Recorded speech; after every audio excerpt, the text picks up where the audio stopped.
भगवान श्री कृष्ण को जो सुदर्शन चक्र प्राप्त हुआ वह कोई साधारण अस्त्र नहीं था। यह चक्र स्वयं भगवान विष्णु के अस्त्रों में प्रमुख है और चेतन शक्ति से युक्त है।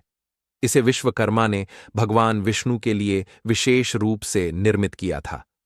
जब श्री कृष्ण ने अपने ईश्वरीय अवतार के रूप में धरती पर जन्म लिया, तब उन्होंने यह दिव्य चक्र अपने धर्म युद्धों और अधर्म के विनाश के लिए धारण किया।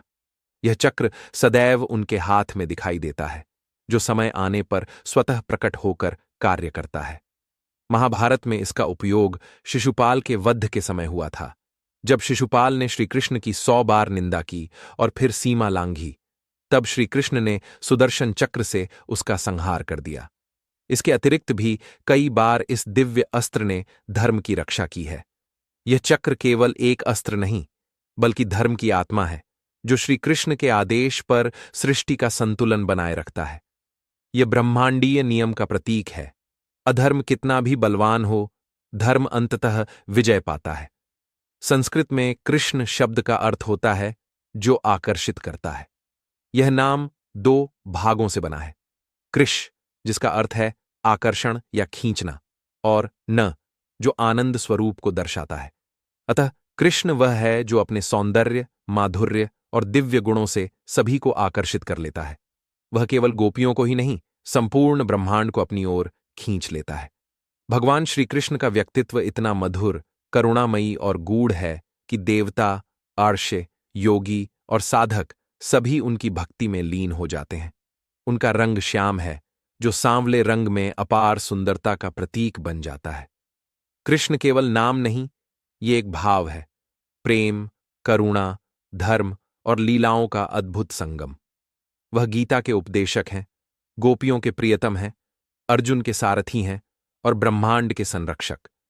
उनका नाम लेने मात्र से भक्तों के हृदय में आनंद की लहर दौड़ जाती है। राधा नाम स्वयं में भक्ति और प्रेम की चरम सीमा को दर्शाता है। रा का अर्थ है रस, अर्थात भक्ति का आनंद, और धा का अर्थ है धारण करना। इस प्रकार राधा वह है जो प्रेम रस को धारण करती है। राधा केवल श्री कृष्ण की प्रेमिका नहीं, बल्कि उनकी आत्मा का प्रतिबिंब है। वे स्वयं श्री कृष्ण की शक्ति, ह्लादिनी शक्ति की मूर्तिमान रूप हैं। वे प्रेम, समर्पण, त्याग और निष्कलंक भक्ति की प्रतिमूर्ति हैं। वृंदावन की गलियों में राधा के बिना कृष्ण की लीला अधूरी है। जैसे चंद्रमा बिना चांदनी के अधूरा है, वैसे ही कृष्ण बिना राधा के अधूरे हैं। राधा का नाम कृष्ण से पहले लिया जाता है, राधे कृष्ण। यह संकेत है कि भक्ति राधा से ही भगवान कृष्ण तक पहुंचा जा सकता है। राधा का प्रेम सांसारिक प्रेम नहीं, यह आत्मा का परमात्मा के प्रति संपूर्ण समर्पण है। वे भक्ति की सबसे ऊंची अवस्था का प्रतिनिधित्व करती हैं, जहां प्रेम स्वयं उद्देश्य बन जाता है। श्री कृष्ण की मुरली केवल एक वाद्य यंत्र नहीं, वह उनके ईश्वरीय संदेशों की स्वरूपिणी है। मुरली के माध्यम से वे केवल संगीत नहीं बजाते, बल्कि आत्माओं को पुकारते हैं, उन्हें प्रेम, भक्ति और मोक्ष की ओर आकर्षित करते हैं। मुरली खोखली होती है, जैसे एक भक्त को भी अपना अहंकार त्याग कर पूर्ण समर्पण के साथ श्री कृष्ण के अधीन होना चाहिए। मुरली का हर स्वर प्रेम की भाषा बोलता है, वह हृदय को छूने वाली पुकार है। जब श्री कृष्ण मुरली बजाते तो केवल गोपियां ही नहीं, पशु पक्षी, वृक्ष और यहां तक कि नदियां भी उस संगीत की ओर खींची चली आती थीं। मुरली के माध्यम से कृष्ण यह सिखाते हैं कि जब हम स्वयं को भीतर से शुद्ध और खाली कर देते हैं, तभी प्रभु हमारे भीतर अपना संगीत भर सकते हैं।